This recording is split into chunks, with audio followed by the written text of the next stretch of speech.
বাবার নাম অথবা মায়ের নাম 2002 সালের লিস্টে নেই, তাহলে সেক্ষেত্রে কাকার নাম, কাকির নাম, দাদার নাম, দিদির নাম, পিসির নাম এদের নাম দিলে কি চলবে? অর্থাৎ রিলেশনশিপে আপনি যদি কাকা, কাকি, দাদা, দিদি, পিসি এই সমস্ত লোকেদের নাম দেন, তাহলে কি সেক্ষেত্রে সেটা দিয়ে আপনার এসআইআর আপনি পাস করতে পারবেন? মহিলারা কার নাম দেবেন? স্বামীর নাম দেবেন নাকি বাবার নাম দেবেন? ভোটার কার্ডের নম্বর পরিবর্তন হলে সেক্ষেত্রে কোন ভোটার কার্ডের নম্বরটি দেবেন? নতুন ভোটার কার্ডের নম্বর দেবেন নাকি পুরনোটা? ছবির ব্যাকগ্রাউন্ডে কি দেবেন? কয়টা ছবি দিতে হবে? এবং 1987 সালের আগে এবং 2003 সালের পরে জন্ম হলে কিন্তু এই ভিডিওটি সম্পূর্ণভাবে আপনাদের জন্য। বন্ধুরা, বিহারের এসআইআর এর এনুমারেশন ফর্মের সঙ্গে পশ্চিমবঙ্গের এসআইআর এর এনুমারেশন ফর্মের সব থেকে বড় পার্থক্য হচ্ছে এই জায়গাটা। এখানে বিহারের এসআইআর এর সময়তে এই জায়গাটুকুন ছিল না, পশ্চিমবঙ্গের ক্ষেত্রে এই জায়গাটুকুন ইনক্লুড করা হয়েছে। তো এক্ষেত্রে দেখুন 2002 সালের ভোটার লিস্টে যদি আপনাদের নাম থাকে তাহলে সেক্ষেত্রে আপনাকে এই পার্টটিকে ফিল আপ করতে হবে, এবং 2002 সালের ভোটার লিস্টে যদি আপনাদের নাম না থাকে এবং যদি আপনাদের আত্মীয় স্বজনের মধ্যে কারোর নাম থাকে, এখানে আত্মীয় স্বজন বলতে কাদের বোঝানো হয়েছে? নির্বাচন কমিশন এক্ষেত্রে বলেছে আত্মীয় স্বজন মানে হচ্ছে আপনার বাবা, আপনার মা, আপনার ঠাকুরদা এবং আপনার ঠাকুমা। এবং এক্ষেত্রে কিছু কিছু ক্ষেত্রে দিদা এবং দাদু প্রযোজ্য হবে। সেক্ষেত্রে আপনার মায়ের ক্ষেত্রে তার মা মানে আপনার দিদা এবং তার বাবা মানে আপনার দাদু সেক্ষেত্রে প্রযোজ্য হবে। অন্য ক্ষেত্রে অর্থাৎ আপনার ক্ষেত্রে আপনার দাদু দিদা দিয়ে প্রযোজ্য হবে না, ঠিক আছে? অর্থাৎ প্রথম যে প্রশ্নটি রয়েছে যে 2002 সালের ভোটার লিস্টে যদি আপনাদের কারোর নাম থাকে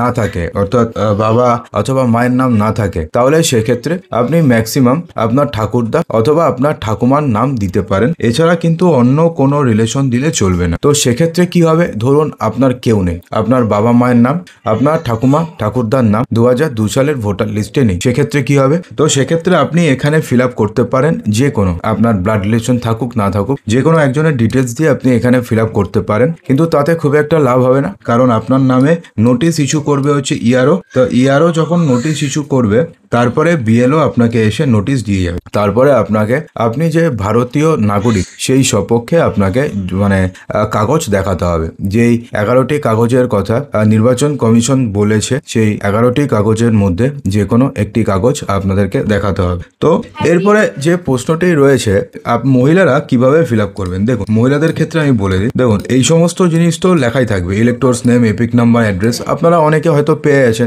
আপনারা দেখে নিয়েছেন যে এই সমস্ত কিছু প্রি প্রিন্টেড থাকবে। এই জায়গাটুকুন প্রি প্রিন্টেড থাকবে, কিউআর কোড দেওয়া থাকবে। এখানে বর্তমানে আপনাদের ভোটার কার্ডের যে ছবি রয়েছে 2025 সালের ভোটার লিস্টে, তো সেই ছবি এখানে থাকবে। এখানে আপনাকে নতুন একটা কারেন্ট ফটো দিতে হবে, এবং অবশ্যই মনে রাখবেন যে ছবিটি কালারফুল হবে এবং পিছনের ব্যাকগ্রাউন্ড যেন সাদা হয়। এখানে যেমন ব্যাকগ্রাউন্ড সাদা, ঠিক সেরকম ভাবে ব্যাকগ্রাউন্ড যেন সাদা হয়, ঠিক আছে? অন্য কালারের ব্যাকগ্রাউন্ড দেবেন না, সাদা কালারের ব্যাকগ্রাউন্ড দেবেন, ঠিক আছে?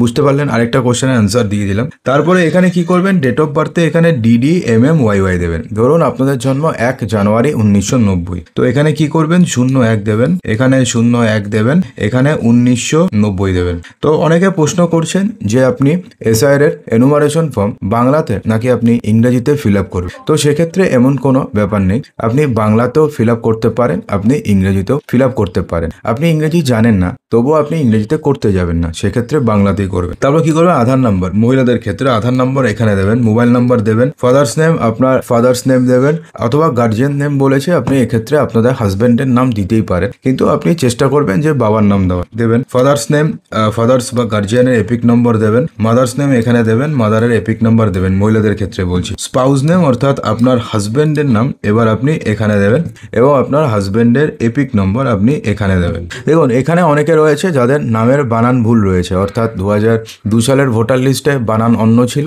এবারের ভোটার লিস্টে বানান অন্য, তাদের ক্ষেত্রটাও বলবো কিছুক্ষণ পরে। দেখুন এখানে তারপরে সমস্ত কিছু দিলেন। এবার ধরুন দুটা ক্ষেত্র হতে পারে।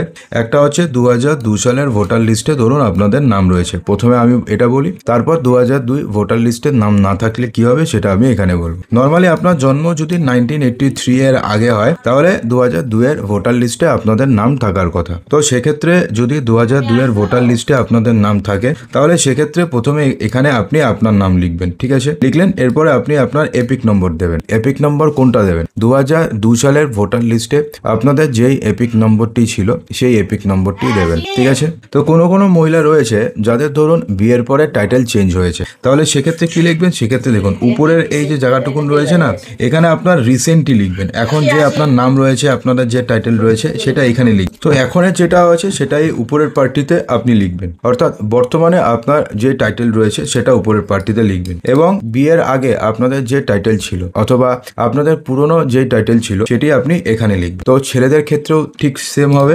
ধরুন কারোর যদি 2002 এর পরে কেউ যদি কোনো কারণে নামের স্পেলিং চেঞ্জ করে অথবা কেউ যদি নাম চেঞ্জ করে, তাহলে সে বর্তমানে তার যে নাম রয়েছে সেটা সে এখানে লিখবে এবং 2002 সালের ভোটার লিস্টে তার যে নামটি ছিল সেটা সে এখানে লিখবে। ক্লিয়ার হলো? যদি নাম চেঞ্জ হয়, যদি টাইটেল চেঞ্জ হয়, তাহলে কি করবেন? তারপর দেখুন এখানে ইলেক্টরস নেম লিখলেন, মহিলাদের ক্ষেত্রে বলছি, এটা ইলেক্টরস নেম লিখলেন, আপনার নাম, আপনার এপিক নম্বর দেবেন।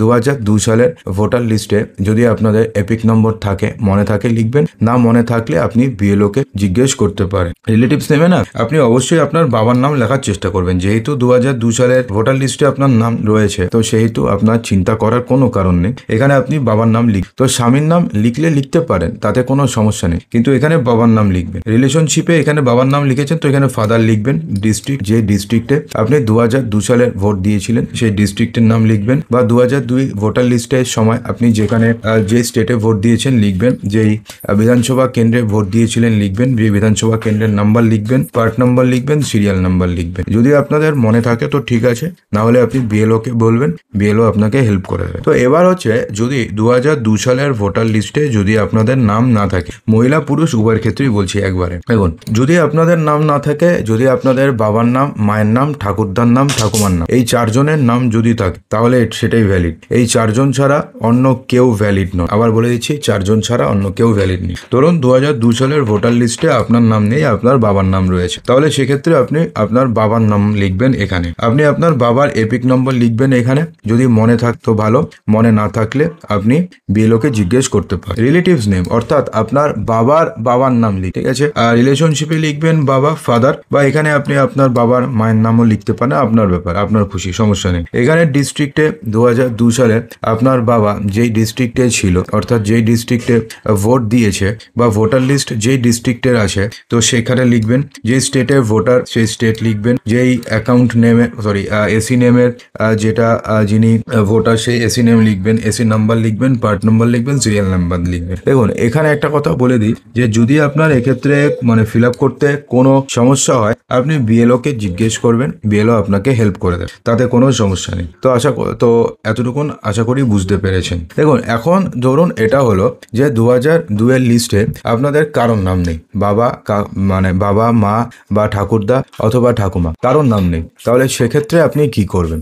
অনেকে রয়েছে যারা জিজ্ঞেস করছে যে আমার নাম রয়েছে 2002 এর ভোটার লিস্টে, আমার স্ত্রীর নাম নেই, তো সেক্ষেত্রে কি হবে? তো সেক্ষেত্রে অবশ্যই দেখতে হবে যে আপনার স্ত্রীর বাবার নাম অথবা আপনার স্ত্রীর মায়ের নাম 2002 সালের ভোটার লিস্টে আছে নাকি। যদি থাকে তাহলে এখানে তো লিখে দেবেন সমস্ত কিছু, স্ত্রীর বাবার নাম, স্ত্রীর। আর যদি না থাকে সেক্ষেত্রে কিন্তু আপনার স্ত্রীর নামে নোটিশ ইস্যু করবে ইয়ারও নোটিশ ইস্যু করার পরে যদি 11টি ডকুমেন্টসের মধ্যে কোনো ডকুমেন্টস দেখাতে পারে তাহলে তো কোনো সমস্যা নেই, না হলে চূড়ান্ত ভোটার তালিকাতে নাম থাকবে না। তো বাবা, মা, ঠাকুরদা, ঠাকুমা এই চারজন ব্যতীত অন্য কোনো রিলেশনশিপ ভ্যালিড নয়, ঠিক আছে? আশা করি বুঝতে পেরেছেন। তো আশা করব ভিডিওটিতে আপনাদের সমস্ত কিছু বোঝাতে পেরেছি। যদি এরপরেও আপনাদের মনে কোনো প্রশ্ন থাকে কমেন্ট বক্সে জানাতে ভুলবেন না।